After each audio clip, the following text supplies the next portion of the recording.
Bienvenidos un día más a una nueva entrega de Casa en Casa y sin salir de la mía. Abrimos tercera semana de nuestro espacio en redes sociales. Ya sabéis que en estos 10 capítulos anteriores hemos querido mantener un tono positivo y útil, eso sí, sin alejarnos de la realidad. Una realidad excepcional que estamos todos viviendo. Una realidad en la que casi a todas horas en radio y televisión escuchamos dos palabras: enfermedad y muerte. No propongo que se oculten, por supuesto, no debemos olvidarlas, pero he pensado que puede ayudarnos a lidiar con estos dos consejos mi amiga, la psicóloga sanitaria y forense, también sexóloga, Consuelo Cuenca, del Centro Avanti Los Ángeles de San Rafael, que hoy nos recibe en su casa. Bienvenida a De Casa en Casa y sin salir de la mía. Consuelo, ¿cómo estás? Aquí la tenemos. Buenos días. Bien. Como todo el mundo, en casa, confinada. Lo primero, teletrabajando. Teletrabajando. No te falta trabajo estos días, pero antes de entrar en la actividad propia del día a día, de tu actividad profesional y de qué manera estás ayudando, quería preguntarte cómo estás tú de salud, cómo están los tuyos, los más cercanos. Bueno, yo estoy muy bien. Sí que tengo algún familiar que le ha tocado un poco el coronavirus, está ingresado y bueno, esperando que evolucione de forma positiva. Bueno, con fuerza, pues vamos a por ello. Quería precisamente preguntarte en esta situación complicada que estamos viviendo por el miedo a ese sentimiento de afrontar la enfermedad o la posterior muerte, si es que se produce desgraciadamente, pero si es normal que tengamos ese miedo, es decir, es una reacción muy humana, pero es normal que tengamos ese sentimiento de forma continua, ese sentimiento de miedo frente a caer enfermos. El miedo es una respuesta natural y ante la situación de crisis sanitaria que estamos viviendo con el coronavirus, pues es lógica. Los propios sanitarios de primera línea tienen miedo al contagio, es lógico.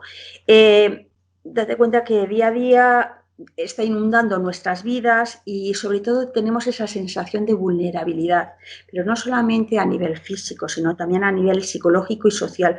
¿Por qué? Porque tenemos esa pérdida de sensación que estamos perdiendo la salud y sobre todo la seguridad. Nos está cambiando la percepción en el estilo de la vida. Al estar confinados, bueno, pues es muy duro porque no sabes cómo afrontar, y más cuando la sobreinformación, que habría que seleccionar también, bueno, pues nos está bombardeando de la cantidad de cifras de mortalidad, de enfermos y sobre todo, bueno, pues ese bombardeo también de que no hay vacuna, que hay carencia de métodos de protección, luego las medidas gubernamentales, bueno, porque son muy variables, bueno, pues estas cosas que crean mucha incertidumbre, muchos miedos e incluso una tendencia a la psicosis, ¿no? Es decir, el miedo empieza a ser más colectivo. Lo que pasa es que sí que es verdad que el sentido común actúa y el ciudadano de a pie, pues decimos, bueno, pues vamos a intentar hacer lo mejor posible y a protegernos. De ahí tanta gente que se ha hecho incluso mascarillas, ¿no? En su propia casa, ¿no? Por decir algo. Claro, pero decías tú el miedo o la psicosis que nos puede coger. Aquí nos estamos dando cuenta en situaciones como esta que el miedo es contagioso en cosas tan sencillas como ir al supermercado y ver que alguien está haciendo, que acapara algún producto y nosotros decimos, yo también por si acaso, ¿no? Eso es una anécdota, pero podemos ir a situaciones más graves, claro. Claro, sí, date cuenta que el miedo muchas veces, cualquier emoción, se propaga por contagio emocional. E incluso, fíjate, muchas veces en las situaciones con la cantidad de pérdidas de seres queridos que está habiendo, ¿no? La dureza que hay, ¿no? ante esa pérdida, también hay personas que en su familia no hay ningún enfermo, no hay ningún familiar, pero hay otras que sí. Y es esa por la realidad que estamos viviendo, esa despedida, ese duelo sin despedida, ¿no? Es decir, fíjate, cuando una persona ya empieza a cursar los síntomas, se lo llevan en la ambulancia, ingresa en el hospital, tiene que ir solo, es decir, durante su estancia va a estar solo. esa angustia de la soledad, porque muchas veces el propio enfermo, y ya no solamente el familiar, estoy aquí solo en el hospital, ¿cómo va a evolucionar esto? Los sanitarios están haciendo todo lo posible, pero el que se queda fuera, pues muchas veces está a la espera de noticias y muchas veces por el alto volumen que tienen los sanitarios en los hospitales, pues tienen que estar en espera porque las noticias les gustaría ser más ágiles, pero es que son tantos. Y claro, esa espera en casa, que suena el teléfono, a que te den esa información y que luego te la dan, pues a lo mejor de forma diaria, un ratito por la mañana, 5 minutos, porque no pueden más. Y la persona está en su casa pensando cómo está su familiar, qué estará sufriendo, cómo irá evolucionando. Pero claro, cuando encima estás oyendo que faltan respiradores, que se están contagiando sanitarios, que esto, bueno, que las cifras van en aumento, el pico de la curva tan conocido, ¿no? Sí, tan Pues hablado. claro, pues esa situación pues genera mucho más angustia, mucho más miedo, más incertidumbre y lo que genera es mucho malestar emocional. ¿Por qué? Porque la gente se ve impotente, Ya. se ve impotente. Y luego cuando reciben la llamada, bueno, pues que ha habido el deceso, que ha habido ese fallecimiento, pues claro, se desborda ese proceso de duelo, ¿no? Pero Consuelo, antes de, te quería preguntar, en ese proceso en el que uno está en el hospital, que ha contraído la enfermedad, que no sabemos qué es lo que va a pasar, se da la paradoja, supongo de forma muy común, que tiene más miedo quien se queda en casa que el propio enfermo en el hospital. Sí, bueno, no lo sé con certeza porque No digo de forma general, ¿no? Claro. claro, yo entiendo que sí, porque la persona está siendo atendida. Bien, los sanitarios hacen todo lo posible porque esa persona salga adelante. Entonces, bueno, pues yo como paciente entiendo que los médicos y todos los sanitarios hacen todo lo posible. Sin embargo, a ellos les genera, pues, a ver, malitos, a todos nos gusta estar con los nuestros, es decir, Ya. aunque simplemente te den conversación, que te hagan compañía, pero están solos como medida de protección, ¿vale? Pero claro, el que se queda en casa a la espera, que no sabe cómo, porque cuando una persona está ingresada, estoy hablando anteriormente a la crisis sanitaria, pues la persona se quedaba ingresada y estaba el familiar que le acompañaba, si se quería quedar a dormir o no se quería quedar a dormir, Ya. pero tenía un continuo de visitas, ese apoyo que normalmente necesitamos el ser humano, esos contactos sociales, bien, ese estar a hablar, ese poquito hablar. Date cuenta que cuando están muy malitos, pues cuando se llega a intubar a la gente, pues lo que necesita sí es reposo, tranquilidad. Pero claro, cuando estás viendo, entiendo, el paciente, antes, incluso cuando se empieza a recuperar y demás, que ya puede hablar, que ya se puede levantarse, pero tiene que seguir ahí, porque claro, sigue manifestando síntomas y hasta que le dan ese alta, pues siguen estando solos. Y es cuando yo vuelvo a insistir en lo mismo, esa sensación, no de abandono, porque no es abandono, pero sí esa ansiedad un poquito, entre comillas, de separación de los tuyos, que quieres, bueno, pues esos mismos, esas acogidas, la acogida con el abrazo, el beso, el estar ahí. Y eso que muchos sanitarios, a través de un vídeo, a través de una fotografía, mandan Te a van los acercando. familiares, ¿vale? Claro. Para que se queden tranquilos. Antes de que hablemos, que lo has citado tú ya, de ese proceso de duelo, cuando desgraciadamente no hay solución, se produce el fallecimiento, ese duelo sin presencia, ¿no? Sin cerrar un poco el ciclo, quiero que hablemos de ello, pero ¿qué mecanismos podemos utilizar en el día a día?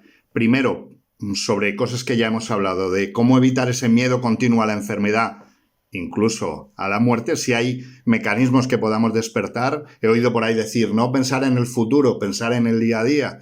Y también si un familiar nuestro tiene que ir desgraciadamente al hospital porque está afectado, ¿cómo vivimos el día a día? Déjanos un par de claves para decir, no vamos a obsesionarnos con tanto miedo, con tanto temor. Bien, lo primero, yo creo, intentar de la información que recibimos seleccionar.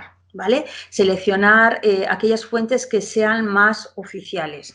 En segundo lugar, diríamos focalizar nuestra atención en cosas positivas. Es decir, si recibimos la información, pues hay más altas, ¿vale? Sí que hay unas cifras de fallecimientos, pero sí que hay más altas.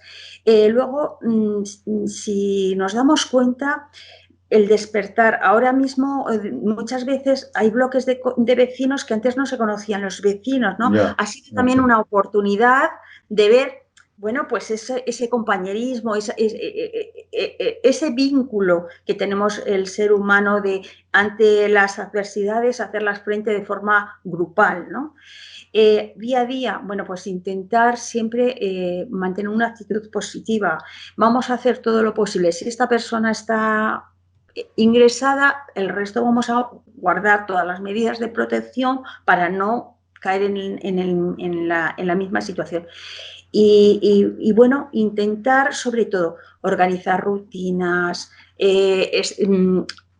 si, por ejemplo, los chavales ya lo están haciendo con su horario escolar, sabemos que no es lo mismo que ir al colegio ya, o pero tienes, ir sí. a la universidad, pero hay unas rutinas. Pues hay que hacer lo mismo, es decir, nos levantamos, nos aseamos, hacemos los deberes. Si no hay gente o sea, pequeños en casa, pues lo mismo, es decir, hacemos nuestras tareas domésticas y como si estuviéramos en vida normal, por decirlo de alguna manera. Y luego por la tarde o cuando tengamos ese espacio libre, que muchas veces, pues nuestro ocio, es decir, nuestros hobbies, los que podemos hacer en casa, es muy bueno también hacer actividad física. La actividad física dentro de casa, hay muchas tablas que, bueno, cualquier tutorial de YouTube aparece. ¿Por qué es importante la actividad física? Arreglo a las condiciones de cada persona. ¿Vale? Porque si una persona no ha hecho nunca deporte, Sí, no lo pongamos ahora, ¿no? Claro. claro, o si una persona tiene lesiones y demás, movernos, ¿por qué? Porque cuando hacemos deporte destensamos, desactivamos el arousal, es decir, toda esa tensión muscular, porque en el fondo, aparte de la impotencia, yo lo que detecto mucho es enfado, ira y sentimiento de frustración. ¿Por qué? Porque, a ver, esto se podía haber, y esta es mi opinión de consuelo, ¿vale? Se tenía que haber actuado de otra manera. ¿eh? Y es preferible estar 2 meses de confinamiento a que estemos 6. ¿Bien? Bien, porque yo ya sé que detrás viene la crisis económica, pero bueno, no me quiero... Ya, pero es lo que te decía yo del futuro, ¿no? Eso ya llegará, vamos a solucionar esto, ¿no? Claro, primero lo que tenemos que hacer es intentar relajarnos, estar tranquilos, manejar nuestras emociones lo mejor que podamos y utilizar, como estamos haciendo, todas las plataformas tecnológicas para mantener los contactos por videollamada con el amigo, aunque el derecho al pataleo, por decirlo, ese desahogo emocional lo necesitamos. Bien, y bueno, y mantener una alimentación adecuada. Bien, que es muy típico, sobre todo las primeras semanas del confinamiento, que parecían domingo por la tarde y en los supermercados todos los snacks, todas esas cosas desaparecieron, ¿vale? Bueno, eso en principio. Bueno, vamos a abordar ese asunto que parece, bueno, hablar de ello parece mucha negatividad que nos llena de preocupación otra vez y volviendo al proceso de duelo, pero vamos a ser realistas, esto está ocurriendo en un número muy grande y hay que afrontarlo. Hay muchas personas que puedan estar viéndonos que estén pasando por ello. Vamos a darles también unas claves. Esa sugerencia de duelo sin despedida, lo llamáis, ¿no? Un duelo en el que no podemos estar presentes o que al menos están solo 2 personas, pero piensas en la soledad que ha sufrido tu familiar. ¿Cómo abordamos eso? No sé si preguntarte, ¿lo aplazamos para cerrar después el ciclo cuando se pueda? Primero, no nos han enseñado, en la sociedad que vivimos actualmente, el tema de la muerte no nos han enseñado a aceptarla como ciclo de la vida. Bien, es decir, es un tema a veces tabú. Bien, entonces, ¿qué ocurre? Que ahora los fallecimientos son noticias inesperadas. Bien, porque una persona que a lo mejor estaba medianamente sana, pues lo ha cogido y ha fallecido. Hay otras personas que sí que es cierto que están en riesgo y son más vulnerables, como los más mayores o personas con problemas, con patologías, y bueno, son más vulnerables. Pero tú dices aplazarlo, es que el proceso de duelo no se puede aplazar. Bueno, ya. Sí se puede bloquear. Fíjate, lo que hablamos de esos funerales, esos velatorios, en el que para evitar la propagación no se llegan a celebrar los rituales, pues el doliente, la persona que ha perdido a su ser querido, lo va a pasar muy mal, porque los rituales son necesarios, independientemente de la cultura de la que derivamos. ¿Por qué? Porque muchas veces el estar solo para procesar, para aceptar la muerte, y sobre todo, vuelvo a insistir en que se está solo tanto en el hospital, incluso después del fallecimiento, los trámites hospitalarios, los trámites funerarios, la recogida de las pertenencias. El doliente no solamente va a sufrir por estar solo ahí, sino también por esa ausencia y por no poderse despedir. Le es difícil, al estar solos ahí dos personas cuando recibe el cuerpo, el despedirse, porque no, hay veces que hay conflictos no resueltos o simplemente uno se quiere despedir. Ya no solamente el que fallece, sino el que se queda. Bien, entonces, ¿cómo se viven esas consecuencias? Pues muchas veces, pues es eso como no me lo puedo creer, es una fase de negación. Es que se queda tan incrédula la gente que dice, bueno, me lo están diciendo. Yo el otro día, bueno, pues yo estoy viendo bastantes casos y me decía, bueno, yo sé que lo tengo aquí, delante de la caja, pero vale, ahora mismo estoy como frío. ¿Cuándo me voy a dar cuenta? Pues cuando vaya a casa de mi madre y vea que no está. Y que cuando haya una reunión familiar o los domingos que nos sentábamos a comer, no esté. Ahora mismo, bueno, pues sí, estoy haciendo todo. Estaba como, vuelvo a insistir, como congelado, por decirlo de alguna manera. Como en una irrealidad estamos viviendo, ¿no? La situación de cada día. Pero fíjate, cuando yo te decía esto de lo aplazamos, me refería un poco al ritual, ¿no? Se despiden dos personas, decías tú, las que se permite ir a un entierro o a la ceremonia de esa despedida pequeña, pero quizá tenemos que cerrar el ciclo después, no sé si dentro de 2-3 meses, cuando se pueda, haciendo una reunión familiar. ¿Eso sería necesario o es mejor pasar página y seguir? No, bueno, es más, fíjate, ahora las funerarias, su buen quehacer, muchas veces, pues incluso hay plataformas online para hacer memorandos, homenajes. No es lo mismo que de forma presencial, pero sí es una manera también de descargar ese malestar, ¿no? Pero, o intentar paliar ese dolor, ¿no? Pero el proceso de duelo, ese sentir, ese vivir el sufrimiento en el propio escenario real o simbólico, es necesario y hay que vivirlo de forma individual y grupal. Y hay que celebrar esos ritos civiles o religiosos, si no es ahora, más adelante, ¿bien? Pero también a nivel individual, muchas veces en casa, se puede celebrar desde poner un ramo de flores, una vela, cada uno sus creencias, ¿no? Una oración. ¿Por qué? Porque eso va a favorecer un poco ese proceso de elaboración. Y posteriormente, pues bueno, se podrán hacer otra vez funerales, ceremonias y demás. Pero no se puede decir, bueno, lo pospongo. No, cada uno que lo procese, o sea, que haga lo que considere. Lo que ocurre es que la legislación no nos impide, por decirlo de alguna manera, reunirnos para acompañar al doliente e incluso apoyarle, aunque seamos muy amigos, un familiar, y lo único que podemos hacer es expresar y compartir el dolor, pues muchas veces a través del teléfono, por videoconferencia, porque no hay otra manera. ¿Bien? Oye, Consuelo, ¿cómo está siendo vuestro trabajo desde el colegio, en este caso de psicólogos de Castilla y León? Decías al principio de la conversación, estoy teletrabajando, no paráis de trabajar e incluso, no sé si en vuestro caso, están aumentando, por ejemplo, en tu centro, en el centro Avanti, las consultas relacionadas precisamente con enfermos o con fallecidos de coronavirus. Desde el Colegio Oficial de Psicología de Castilla y León hay un programa que, bueno, es el de emergencias, ¿no? Que atiende, bueno, situaciones como estas, ¿no? Está activado un teléfono y, bueno, está puesto en marcha y se va trabajando.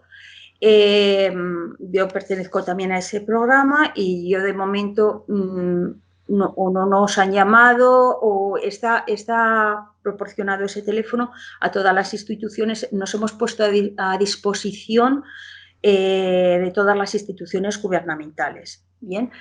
Y luego yo en mi consulta en el Centro Avanti, pues bueno, sí, es decir, independientemente del teletrabajo que yo hago con las personas que atiendo de forma habitual, pues sí que ha habido alguna persona que ha llamado.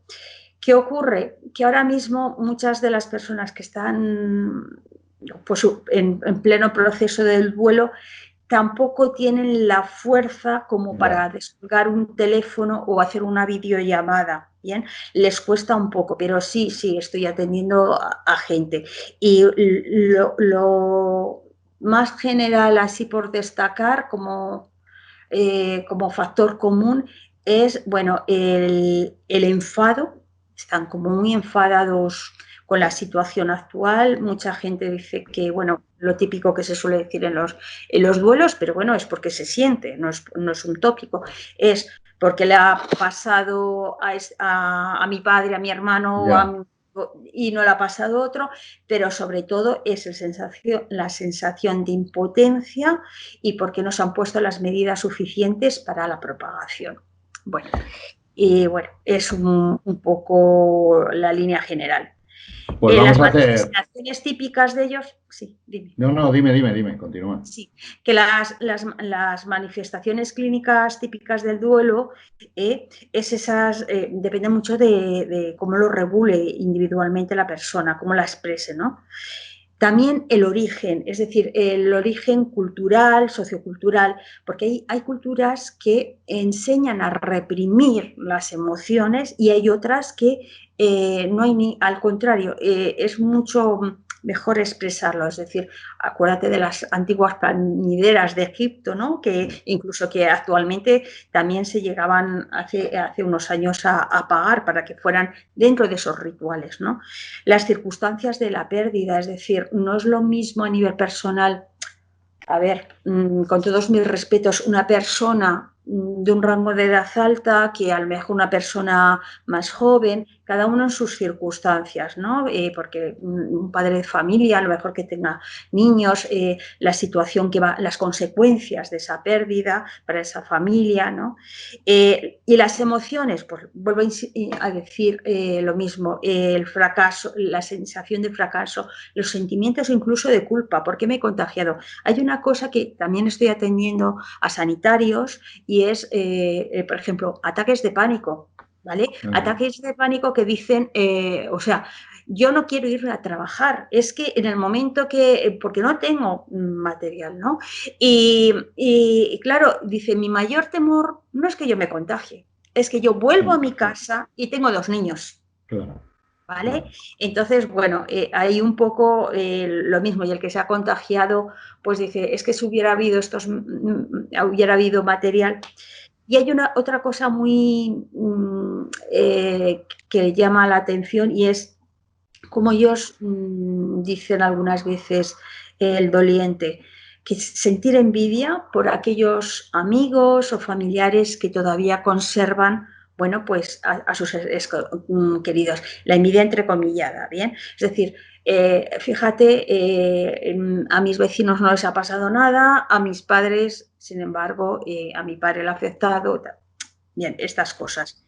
Ansiedad, falta de apetito, dificultades del sueño. Todo esto, digamos, se encierra también dentro de lo que es la normalidad de un proceso de duelo, porque cada persona tiene su ritmo y necesita su tiempo para resolucionar. hay algunas personas que llegan a tener como alucinaciones, es decir, bueno, pues como que visualizan, ¿no?, a su ser querido, incluso escuchan voces. Esto entraría dentro, digamos, de lo que es el duelo en sí. ¿Cuándo podemos decir que porque esto ahora mismo estamos en plena avalancha, ya veremos dentro de unos meses, dentro de 6 meses, cómo va evolucionando la gente. Porque cuando hablábamos antes del congelamiento, de ese bloqueo, si las personas no pasan por las fases del duelo, perdón, que tienen que pasar, se enquista, por decirlo de alguna manera. Puede ser traumático y se puede llegar a convertir en un duelo complicado. Entonces, ante un duelo complicado, el duelo por sí mismo tiene una evolución, es muy doloroso, pero las personas salen más o menos adelante, un poco tocadas, pero salen adelante. Pero hay otras personas pues, que se hunden en una depresión o si cursan otra patología, se exacerban los síntomas y demás. Entonces, ahí es cuando muchas veces hay que dar esa atención psicológica. Hay que hacer un trabajo psicológico en duelo. Oye, Consuelo, saldremos desde el punto de vista profesional, desde la psicología, ¿pensáis que saldremos, como estamos diciendo todos, yo creo que es una frase que todos hemos pronunciado en algún momento, vamos a salir más fuertes de una situación como esta? ¿Mentalmente saldremos más fuertes? Bueno, a ver, habremos aprendido. Bien, yo creo que de cualquier experiencia se aprende. De los duelos también se suelen aprender porque se hace un proceso de autoconocimiento de fortalezas y limitaciones personales. Bien, sí que es verdad que se ponen en marcha recursos de afrontamiento que en un estado, digamos, más de normalidad no se ponen en marcha. Sí que vamos a hacernos más fuertes en el aspecto, a lo mejor, y vuelvo a insistir en lo mismo, depende de la persona, de cómo afrontar, porque sí que estábamos viviendo, y desde el respeto, en una burbuja, ¿no? Es decir, nos han sacado de nuestra zona de confort.